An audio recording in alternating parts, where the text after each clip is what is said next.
Hello friends, today I greet you Netherside. I have been adventuring to a nearby blaze spawner and also visited the bastion to the west, which is a treasure type and perfect for setting up a froglight farm. Initially, things didn't go so well.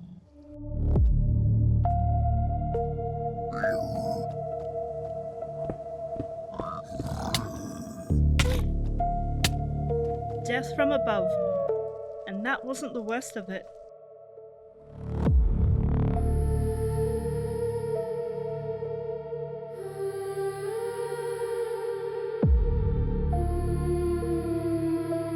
I guess there's a lesson there. It did take me a number of Minecraft days to re-establish all of my gear, but I then returned.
Success! I got the netherite template, some netherite, I got the snout armor trim, and the snout banner pattern. I still need to get the soul speed book though. I do plan on going netherite mining soon, but before that, I have decided this fort doesn't have enough space. It needs an upgrade, so time for a build blitz.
This is the banner of the Cat Crew Collective.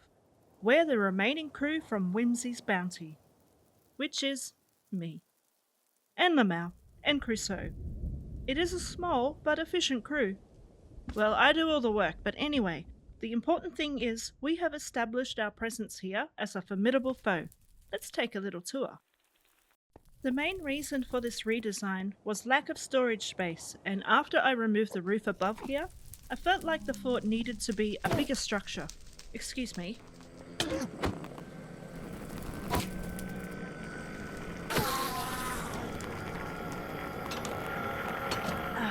ground floor is still dominated by the huge portal, but previously it was filled with double chests all the way up the walls. The respawn anchor is now located down here. Not only is it more convenient, but also a bit of a reminder to set your spawn when you come through.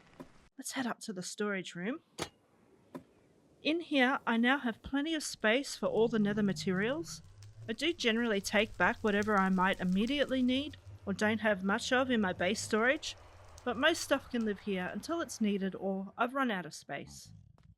One more level up is the main room for crafting and smelting, with lots of details that aren't necessary but look good nonetheless, and really it's just a cozy space in the middle of a very deadly and eerie landscape. I might lay some moss carpets around the fort to stop so many mobs spawning nearby, but building in the nether is definitely very challenging. Up the top here, it is kind of dangerous having these guys around, but we do have Tower Cop Corporal Porkbelly and of course our caretaker Porkrind. I've put the lodestone back which the compass in the main room below is calibrated to, and it is fun to come up and take pot shots from these corner turrets at the magma cubes and the ghasts, which spawn frequently here. So now that's done, we're going to head back to the overworld where I have another build planned. We are at the nether portal in the southern tip of the Blue Lagoon. There's vantage point over there, where you will see I have extended the top of the mountain. Over this way, on the other side of the portal here, I felt like I needed a bit more of a staging area, where I can bring back and store nether materials on the overworld side. I decided to do a tower ruin set into the landscape right here. Most of the materials are really easy to get, and a build like this is pretty simple. So, let's build.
Here it is, the tower ruin. Let's take a look. The lore is these towers are scattered about the realm and were built during the time of the Rift Wars, which happened right after the Cherry Fire Cataclysm. They were built as the last line of defense in case any of the hordes made it past the defended position's nether side. Clearly this one saw a lot of action.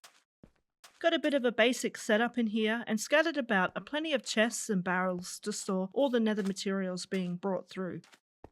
There are remnants of some walls, which shows how the rooms were once laid out. And I added a little bit of wood up here, all of it tying in to help visualize what the tower looked like before. With the structure itself, I wanted to make it as if the blocks have spilled out and this is what is left after sustaining heavy damage. I may make another one of these in future, but an intact version. With that said, that is all for today, friends. Don't forget to leave a like, and if you haven't, please subscribe. Most importantly, keep charting chaos and crafting order. Bye!